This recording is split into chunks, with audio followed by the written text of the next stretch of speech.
Sa video ito ay mag-install po tayo nitong crystal taillight galing kay Ayoto para sa ating mga Honda Click.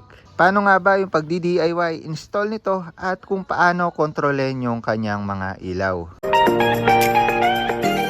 So magandang hapon po sa inyo, Moto Arc here. At sa video ito ay install natin itong crystal taillight na na-order po natin online at galing po yan kay Ayoto syempre. So ito po yung box niya nung dumating.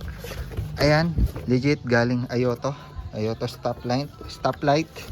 Tapos meron po siya, naka-plastic po siya. May plastic po siya which is tinanggal ko na, nakabalot dito sa lens po niya na smoke, no? Smoke siya. Tapos may sticker galing Ayoto. Tapos may warranty card po siya, no video, no return, no refund. Tapos nung dumating naman sa atin, wala naman siyang naging problema, walang basag, walang gas-gas. Kaya naman safe darating sa inyo yung item at walang problema. So ayun, tinawag po siya na crystal taillight kasi kung makikita nyo naman, yung pinaka-design po niya or yung umiilaw po niya is parang fiberglass, no? Or di ko sure kung anong klaseng glass yan. At may honeycomb design po siya. So yung ilaw po kasi niya is nanggagaling doon sa pinakalikod. Hindi mismo sa salamin, sa pinakalikod. Tapos itong mga glass lang na to, yung magkakalat ng ilaw, lalong-lalo na yung mga honeycomb design. Kaya naman nagkakaroon ng illusion na para siyang crystallized light or crystal yung design po niya. So ayan, napakagandang design, dagdag diin. At para mapalitan na rin yung dati nating modified RGB, which is ito guys, kita ko lang sa inyo, welcome lights. Ayan, yung kagandahan dito sa dating in-install natin guys, may pindutan siya. Ito yung pindutan nyo. So pagka pindot po natin dyan, mababago yung mode. Ayan o, diba? Ayan, may red, RGB din siya. You know, dami rin siyang mode. Tapos minodified ko kasi tinanggal ko yung mga spot dyan. Dati meron yan, so nakikita nyo naman siguro sa ibang video. Yung tinira ko yung linear na to. So halos same price lang sila, no, nitong RGB tsaka nitong Ayoto ngayon. So kung kaya naman, kung papipilian kayo, nasa inyo na. Kasi ito guys, application yung pagpili or pag-control ng kanyang ilaw. Wherein dito, dipindot lang siya. So, kahit wala kay cellphone, makokontrol nyo po yung inyong mga stoplight dito. Ayan o. Tapos, sinabay ko rin po pala yan sa signal light. So, pakita ko sa inyo. Para lang may idea kayo sa ipapalit natin. Ayan o, nakasabay siya. So, yun. Ito kasing natin, Ayoto. Plug and play na rin po pala siya guys. Plug and play. Yung mga naunang labas nito, hindi siya socket. Hindi siya socket to side connection, kung kaya naman magtatabas kayo nung stock na socket nyo. So ito, plug and play socket na lang. Tapos kung gusto din natin isabay yung tail light sa signal light, meron siyang dalang wire, ko-connect lang din natin yan. So all goods to kasi hindi na hindi na hassle. Pwede natin siyang i-DIY. Ayan. Tapos ito pala yung module niya. Tapos nandito rin yung app. So parang QR code lang niya, i-scan nyo tapos lilitaw yung apps. Tapos doon natin siya pwedeng kontrolin. So mamaya papakita ko sa inyo paano nako-control. So mako-control natin dito yung welcome lights, yung mga modes niya na napakarami, whatsoever. So via phone po yung pag-control sa kanya. Di tulad nito, via pindot. So yun, sa paglalagay nito, itong Ayoto taillight natin, crystal taillight, kailangan po natin tanggalin yung fairings po natin. So same sa ginawa po natin dito sa pagka-install nitong dating RGB taillight po natin. Para mabaklas yan, itatanggalin po natin itong grab bar, itong U-box po natin, itong takip natin na to. Tapos dito sa side skirt, tanggalin natin to kasi may tornilyuhan yan para matanggal itong side fairings. Tapos ito, also may dalawa dito pag nabuksan yan. Tapos pin dito, tornilyo dito. Tapos yun, pag natanggal nyo na, may sisikwatin lang tayo dito, ma-attract na po natin yan. So hindi ko na po i-detail yung video ng pagtatanggal.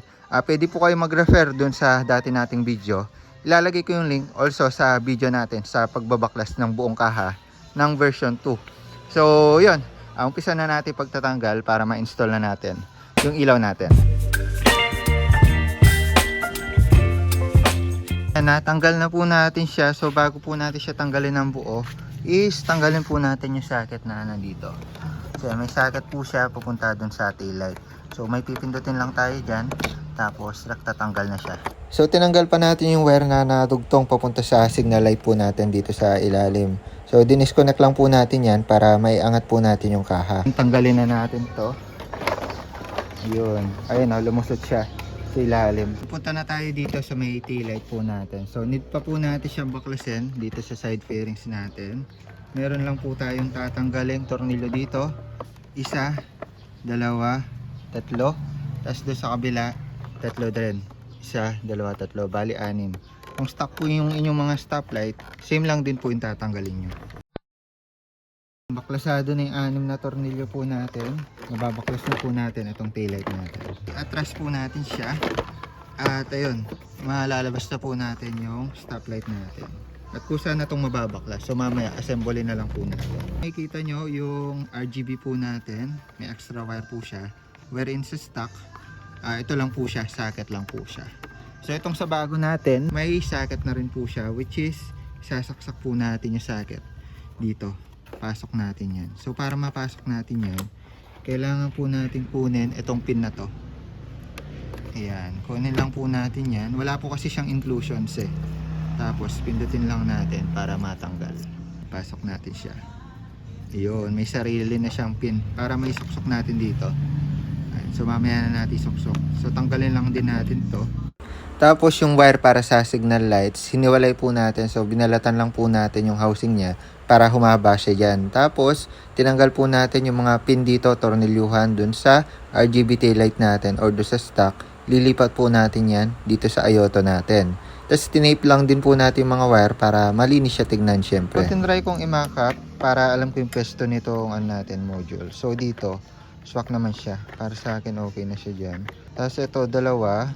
Shoot natin dito sa butas. Diretso yan doon sa baba.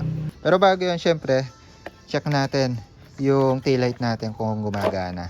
Isaksak lang muna natin siya kahit di pa nalagay yung pairings. Itong dalawang wire, isuksok ko na siya sa ilalim. Tapos, saksak natin to guys. And for checking lang naman. Tapos, kung gumagana, dugtong na natin yung sa signal lights. Ito siya dyan.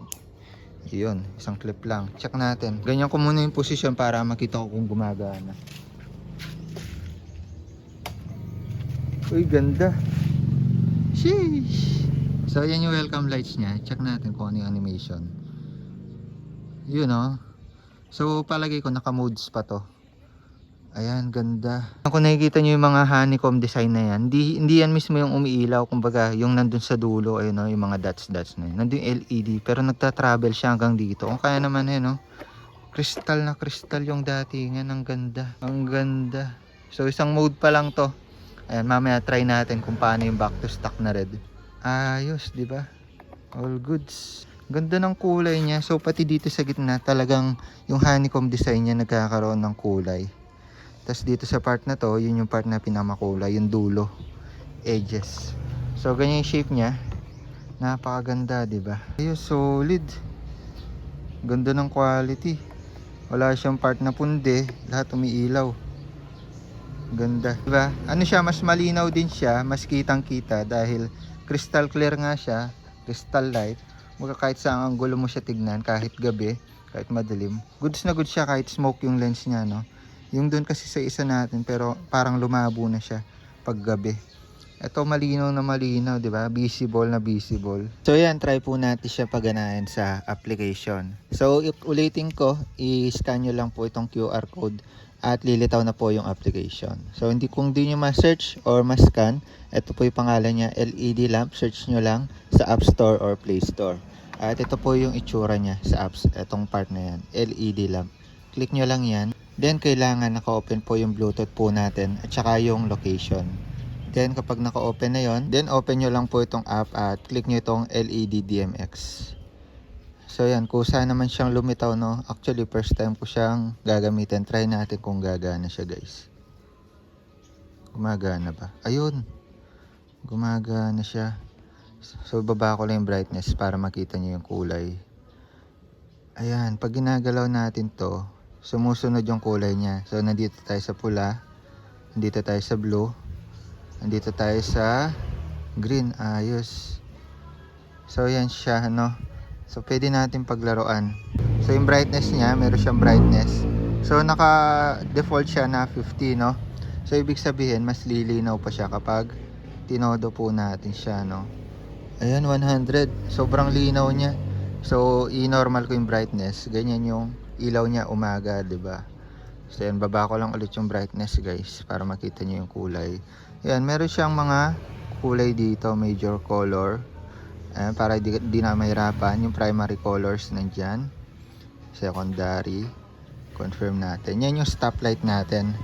So, kung gusto natin na walang huli sa LTO, ganyan lang. Pag-aralan ko na lang mamaya, no? So, dito sa mode, punta tayo sa mode, guys. So, dito sa mode, pwede natin siyang i-scroll up, scroll down. Makikita natin yung mga modes dyan, no? So, yan, marami siyang pangalan. Not sure, bilangin natin yung mga modes. Sobrang dami. So, alam ko may mga trending na ano dyan, yung magaganda. Ma-search nyo naman. Pero, yun, ako, i-explore pa natin to. Ayun, no? Ganda, di ba? Ayan, backwards run. Ang dami. Ang dami niya modes.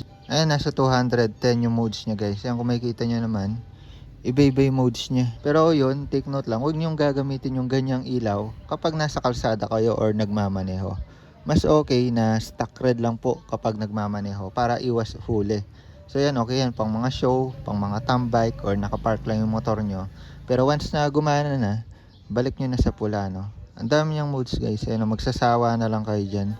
So, tatry ko siyang i-connect dun sa signal light po natin kasi trip ko rin naman na nakasabay sa signal light. Tapos yun, salpak na natin siya sa motor natin. Tapos bigyan ko kayo ng montage at explore pa natin siya ng konti. So nilagay lang po ulit natin yung taillight natin dito sa kaha. So tinornilyo po natin yan. Tapos nilagay natin yung pin na socket dito sa may butas.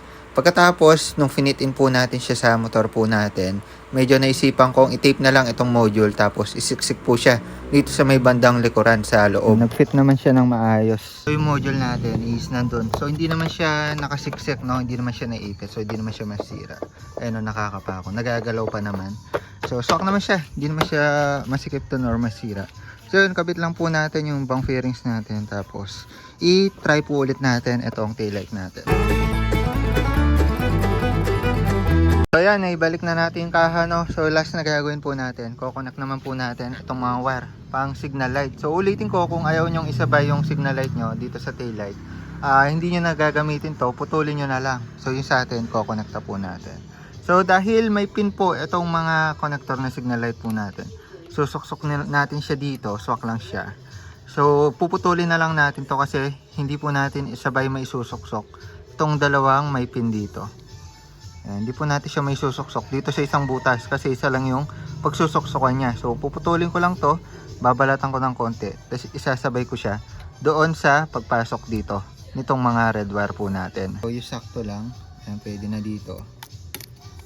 Ayun na, balatan ko na siya. Tapos di pa ako sure kung alin yung left and right dyan pero try ko muna yung orange to orange dito. Susuksok ko lang siya na ganyan. Tapos ilulukot po natin siya. Ayan, ganyan lang yung ginagawa ko. Tapos isushoot ko siya dito para mag-swak lang siya, no? Ayan, tsaka hindi agad matanggal. Ayun, nasuksok na. Try natin sa motor kung gagana siya dito sa left side. Ayun, gumana. So yung orange nga, yung dito sa left side. So ganyan yung itsura niya kapag nagsisignal light po tayo, no? So syempre, itong kabila, ayan, swak na siya dito. So kinonek lang natin para sa right signal light. Tapos tinipan natin para protektado. So yan, i-tape na natin parehas. Pwede na natin siyang isabit dito. Tapos takpan na natin, guys. So yun, guys, all goods na po tayo. Naisalpak na po natin pati yung wirings dito sa ilalim. So ngayon, walkthrough ko po kayo sa mga pwede po natin gawin dito, including welcome light, stop light, at saka hazard or signal light. So yan yung welcome lights niya. Signal lights, ayan, sumasabay siya, di ba? Ayan, sumasabay din. Tapos hazard, sumasabay din. So may in-upload tayo na left handle switch, maganda para sa mga click, kaya may hazard tayo. Pwede nyo rin ano yan, orderin yan. Tapos yung nagustuhan ko dito, kaya kinonek ko po yung signal light niya dito sa stop light para kapag inalarm po natin yung motor, iilaw din siya. Kung makikita nyo, umiilaw siya. May alarm po kasi yung mga click, so magsisignal light siya or mag-hazard. At yun, sasabay to. Tapos, yung isa pa po nating concern, guys, is yung sa stoplight, no? Pero bago yun, gawin muna natin siyang pula. So, para maging pula yan, punta ulit tayo dito sa app. So, actually, pagka-open ng app, naka-ano na agad siya, no? Naka-connect na agad siya. So, yun. Pag hindi pa naka-connect, click nyo lang ulit to. Tapos, i-set lang natin siya sa pula. Ayan, dito. Red. Ayan, pula na siya. Ngayon, sa stoplight, guys, or kapag nag-brake tayo, kailangan kasi, ano yan, ba-bright red, di ba? Pero dito, nagbi-blink siya. So, bawal yan yung blinking. Ngayon, para maging ano yan, bright red, ang gagawin po natin, pupunta tayo dito sa setting po natin. Setting, tapos habang pinipindot yung K2, pe-press po natin yung brake light. So yan, gawin po natin. Brake light po tayo, mapa left or right handle po yan. So, i-lever po natin. Ay, nagbi-blink, di ba? Pindutin ko muna yung K2. Tapos yun. Ayun, di ba? Nag-straight red na siya. Tama ba? Ayun, tama. Ngayon ko lang tinry, pero okay, goods agad, oh. So, all goods na tayo sa problema natin dyan kasi hindi pwede yung blinking, di ba? So, yun, all goods na tayo, guys. Meron na tayong signal light. Signal light, kapag nag-signal light tayo, tapos pumreno, hindi na sasama to. So, akin, all goods lang naman yon. Pero sa iba kasi, pinipilit nila na kahit nag-brake light, naka-signal light. Doon kasi sa huli nating tinanggal, ganun rin siya. Kapag nag-brake tayo, kahit ano pa mang kulay niyan, magre-red siya kahit na naka-RGB. Okay, goods naman sa akin yan para nang sa gayon, alam talaga nila na hinto tayo. Tsaka yun naman talaga yung purpose ng stoplight eh. Makita na pumreno tayo. And all goods na sa akin. Left, right. Plus hazard. Ganda, di ba? So, yun lang naman yung mga basic no, guys. So, sa welcome lights, pwede natin piliin kung ano yung welcome lights po natin. Sa brake light, ayan, working naman siya. Steady red. Tapos, ayun, pwede nyong baguhin yung pinakakulay niyan para iwas huli sa LTO. Punta lang kayo, syempre, dito sa modes niya or sa RGB. Tapos, click nyo yung red para mag-all red lang siya. Ayan, red lang siya. So, dito pala yung adjustan kung ano yung babaguhin nyo. Halimbawa, pinindot nyo yung left side, yun lang yung mababago. Tapos pinindot nyo yung right side, yun lang din yung mababago. Kasi magbiblink yan, katulad yan. So kung buo nyo siyang babaguhin, pindutin nyo itong box. Para kapag pumindot kayo ng kulay dito, buo siyang mababago. O, di ba? Tapos, kung gusto nyo ng modes, may animation, punta lang kayo dito sa modes, guys. Ayan, sa mode. Napakarami dyan, 210 modes. Pakita ko sa inyo yung mga modes. Pahapyawan ko kayo ng mga konting modes dyan. Ayan o. Tapos pwede nyo rin siyang i-customize yung mga modes niya yan. Halimbawa, gusto nyo yung ganito yung animation, pero ayaw nyo yung kulay. Babaguhin nyo lang dito. Ayan, dito sa left, tsaka right, sa gitna. Tapos, yung K1 naman, yung sa welcome lights po natin. So, maraming modes yung welcome lights po natin. Piliin nyo lang. Kumbaga, pagka pindot nyo ng K1, iba-ibang modes ng welcome lights yan. Tapos sa K3 naman, kung gusto nyo mas mabilis yung welcome lights na napili nyo. Halimbawa, pindutin natin tong K3, pabibilisin natin yan. Ayan o. Or pababagalin. Ayan, bumibilis siya. Hintayin nyo lang matapos yung animation. Ayan o, bumibilis na. K3 lang yan, guys. So, yun, yung K2 sa brake light. So, yun, explore nyo lang po yung mga modes dito. Marami naman tutorials sa YouTube. Pero kung mga basic lang, gusto nyo safe sa kalsada, punta lang kayo lagay dito sa pula. Ayan, para safe po kayo, guys. Wala po kayong maging problema. May brightness din siya, guys. Kung gusto nyo mas maliwanag yung ilaw ninyo. Pero isa atin kasi, sobrang liwanag na kahit nasa 50. So, yung default setting niya sa 50. Sobrang liwanag na niya dyan. So, okay, goods na tayo dyan. Yun din pala sa animation nyo, nandito na rin yung speed, oh. Yung speed, tsaka yung brightness. Ayan, taas babaan nyo na lang. O, diba? Speed. Halimbawa, pabibilisin nyo o pababagalin yung animation. Nandito na rin. So, napakabilis na lang niyang galaw-galawin. Bahala na kayong magano dyan. Explore, guys. Napakaraming pwedeng gawin dyan, diba?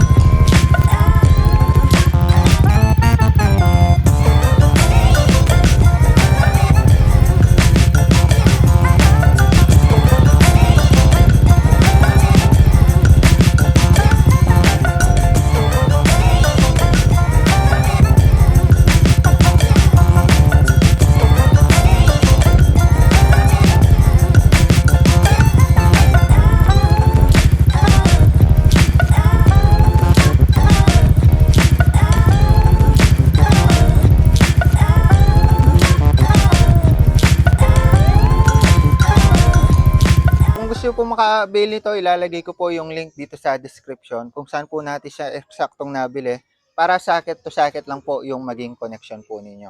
Makikita nyo naman, napakalinaw, napaka-premium ng datingan, pang diinan, pwede rin pang daily. So yun lang muna para sa video nito. The more you click, the more you know, Ayoto Crystal Taillights para sa ating mga motor. Ayun lang, lagay ko yung link sa description. Bye-bye.